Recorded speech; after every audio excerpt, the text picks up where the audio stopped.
Welcome back to Geos Concert Reviews, episode 3.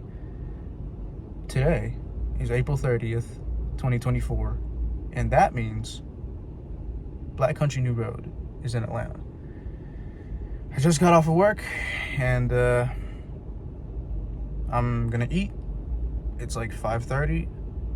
Doors open at 7. I'll probably get there like 7:30, and probably try to get a shirt. I try to get a shirt at every show that I go, and yeah, just really excited for this. As you know, me and the Foodies have listened to Ants from Up There. I rated it very highly. I think they're probably my favorite band right now. So very excited. We'll see how this goes, and yeah. This fit. Look at my hat. My roommate's got it for me, so yeah.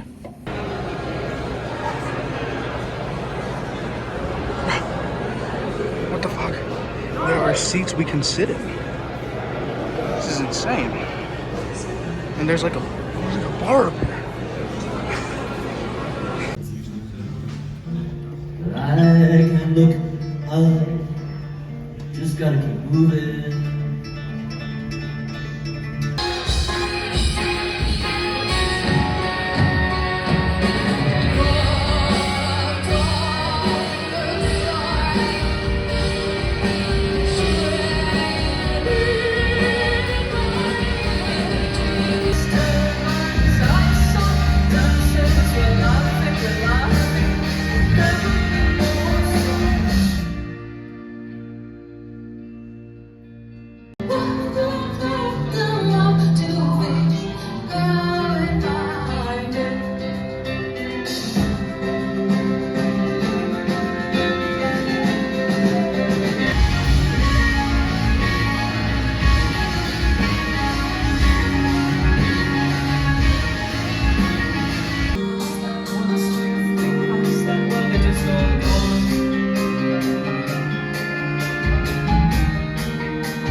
Alright, what's up? Welcome back, Foodies. I got a big ass grin on my face. Yeah, let's start off with, first of all, I like this venue the most. Out of all, I haven't been to too many. You know, went to what's the one called? Purgatory, Hell, Underground Atlanta, right? Saw Soglo there. I went to the Tabernacle, which is like kind of Midtown, but not really. It's close to Tech, if you want to consider that Midtown. It's around like Centennial Olympic Park. And then we also had Jockstrap, which was at Terminal West. Yeah, so I liked this venue the most. You actually got seats. That's so fucking dope. Like, I was actually able to... Okay, so I got there, and there was a decent bit of people in the pit area, and I was just when I got there, I was like a fucking kid. I was exploring. It was awesome. Like, there's an upstairs, and then like there's seats on upstairs, and then there's also seats in like the main floor. And I was like, as soon as I walked in, I was like, wow, you can fucking sit down. This is awesome. And I wanted to actually be in the pit, but I got in line for a shirt, and then I didn't think they would actually give a fuck if the pit got too full, but they did. Like the people that were staffing, and I heard a girl talking, and they said, oh yeah, the pit's full and the main floor is full, and I'm like, oh shit, well that fucking sucks. So I got my shirt right here, by the way, Black Country New Road. It's pink. I got a large, and yeah. Sorry, I might get a little distracted because there's like people walking around here. I mentioned that I'm not in my normal spot, so like there's gonna be people walking around here, and they're gonna be like, what the fuck is this motherfucker doing in his car at 11 p.m. talking to a phone? Anyways, who cares though? Yeah, So I got a shirt, and I ended up not being able to go down to the pit, which is why, like, you see, like, I'm sitting down and, like, I'm above the people, and, you know, you see people's heads. But anyways, besides that, to the actual review. First of all, they started off, okay, the opener, I don't know his name. I literally tried looking it up through different sources, from Instagram to looking on their Spotify to going to their, I could not figure it out. I'm just stupid. He was cool. You know, he was like a singer-songwriter, indie, acoustic type of guy. Yeah, he was just overall... You had to know context of his music and of his style to, like, you know, if... Like, I don't expect people that go to their Black Country New Roads, the first concert, and don't know any of their music to fall in love with their music in the first listen, is what I'm saying. He had the exact same type of style. You really had to digest it and kind of like sit with it for a minute before you were like, oh shit, this is a banger. But his very, very last song was insane. I am going to look him up afterwards, and I'm going to listen through his catalog until I get to that song, because the only way that I can explain it is referencing the Jockstrap concert review, the very last song, the 50/50 Busta Rhymes like remix. It was so insane, kind of like that, but less EDM and more like acoustic, but also drums all hitting at the same time, and vocals and just rhythms, and it was amazing. It was amazing. Anyways, Jockstrap contains a member of Black Country New Road, Miss Georgia Ellery, I believe is her full name. Which leads us to just Black Country New Road. They opened with they opened with an unreleased song, and this song I need released right now, and I need a new Black Country New Road album. They played like 5 unreleased songs, first of all. Now, was I in love with all of them at first listen? No, but that very first one that they opened with was in fucking insane. It was mostly May, I believe is her name, who's the pianist and also does vocals. She was mostly singing, and then everybody else was just like shredding and ripping, and oh my god, dude, it's insane. Anyways, after that, so really they really only played about like 5 songs from their new album. I was kind of expecting a little bit more from their new album, and also like 1 or 2 songs from one of their old albums, probably Ants from Up There, but it was like half unreleased songs. There was like 5 unreleased songs they played, which I don't mind. And there was like 5, you know, of their new album, Live from Bush Hall, which I very much enjoy as well. I'm not going to give my rating because I might eventually, you know, put it as a podcast suggestion. Wink, wink. But, you know, you get the point. Yeah, so they played The Boy, which sounds so beautiful in person, dude. Like, it's insane. And dude, every time Lewis, who is their saxophone player, anytime that man just fucking does a chord, dog, oh my god, fuck, like eargasm, dog. I'm like, it's insane. And he's the one who plays the flute too. It's awesome. And then Charlie, the drummer, is so passionate, and like he plays his heart out every fucking song, dude. During one of the songs, I can't remember. I will play the clip right now.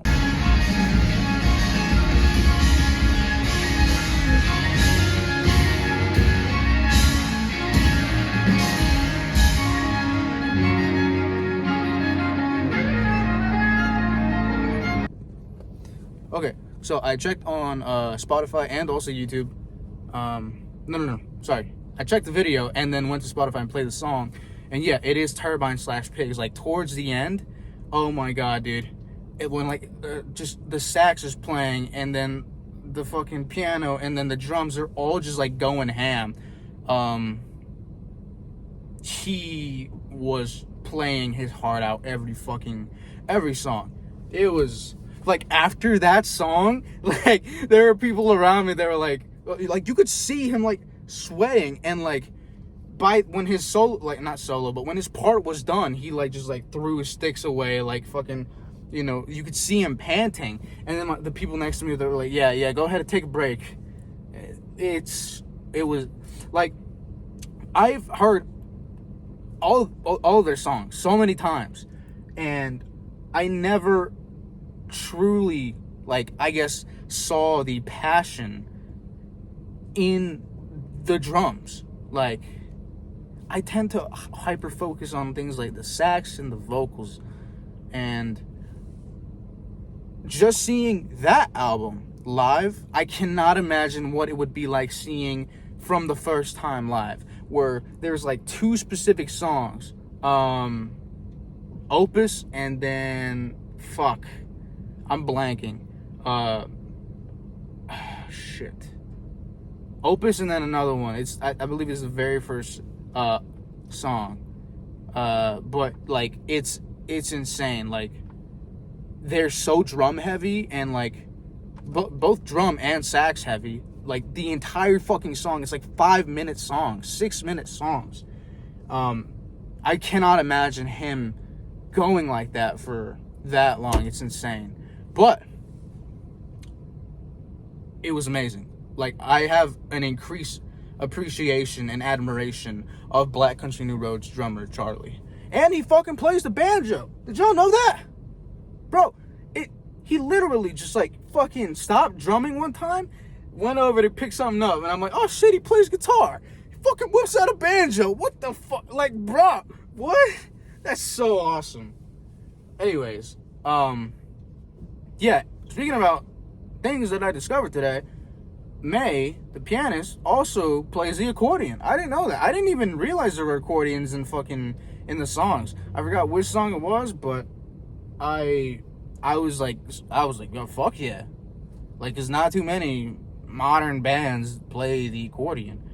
Like, you know, because I'm fucking Mexican, and it's pretty common in Mexican music, and like, you know, just seeing it in American or European bands, I think that's pretty dope. But anyways, yeah, so they played The Boy, I Won't Always Love You, I believe, and then Dancers they also played. So again, they played like 4 or 5 songs from their album, and then like 5 unreleased ones. Yeah, it was great. It really was. I don't want to drag on this review for too long. I've mentioned how awesome all of them were. Tyler, May, Georgia, Charlie, Louis, and then I'm so sorry, dude. I forget that guy's. It's not Isaac. That's the one who's not in the band anymore. Fuck. I'm so sorry, but you were all so amazing. And can I mention, during, what was it? It was Turbines/Pigs. In the first part of Turbines/Pigs, it's just May and Georgia, because it's literally just a piano ballad with some violin, like, you know, mixed in between some strings. I love how, like, when, you know, they weren't, you know, you're not gonna be fucking using your instrument, or you're not gonna be using the drums, the bass, you know, the saxophone, the banjo, the recorder. I mean, not recorder. Oh, I spoiled it. We'll get to that in a second. The flute. You know, they what they did was I think I might have a picture, but they literally just walked over. They all, like, you know, started talking, and then they just sat down crisscross applesauce. That shit was so fucking funny. Like, they were just chilling, and then May was singing her ass off, and, you know, Georgia was like fucking, you know, May was doing piano and then singing her ass off beautifully, and, you know, Georgia was just killing it too with her violin. But yeah, I almost forgot. Sorry, I'm getting distracted because there's people walking around me right fucking now. Yeah, recorders. Yeah, so they did a song with one of the unreleased songs with recorders. I think everybody except May had a recorder, because May was the one singing. So 5 of them just whipped out a recorder, started playing. That was insane. It was so funny, because, like, damn, dude, they're fucking playing a, like, instrument that we had to learn in elementary school and never picked up after. You know, it's just very, very funny. So yeah, that is the end of my review. It's just a beautiful. The album is great. The album's great. The performance was great. You know, I want to go fucking check that opener's song out. The venue was great. I can't really give too many complaints, to be honest. Yeah, I gotta wrap this up soon because it's like 11:30 and I have work at 6:30. I gotta wake up 6:30, be at work at 8. So yeah, it's fucking rank time. Alright. So, ready? I'm gonna give this an 8.5 out of 10. It was really, really nice. The only this is kind of partially on me. Actually, no, it is partially on them. It took a long ass time between setups. I ain't gonna lie. It was like 25 to 30 minutes just between acts. I remember Jockstrap being very fucking fast between acts. Between Thume, I believe, was the opener, and Jockstrap, the main act. And also, same for Soul Glows, even though it took like fucking 4 hours for Soul Glow to come out. And also, 100 Gex was fast as fuck too. But yeah, I don't mind that I didn't get in the pit because it's actually kind of nice just sitting down and not having to be fucking crumpled by other people just constantly moving. But yeah, I mean, you know, I'm gonna give it an 8.5. You know, I can't complain very much because there's not very much to complain about. I had a grin on my face the whole time. I'm just saying, I really enjoyed it. 8.5 out of 10. So this is technically my favorite, my favorite concert I've been to. I'm not counting the Bare Naked Ladies one because that's like, it was more, I would say it was more of a performance than a concert to me, because they had elements of comedy in it as well. This was just purely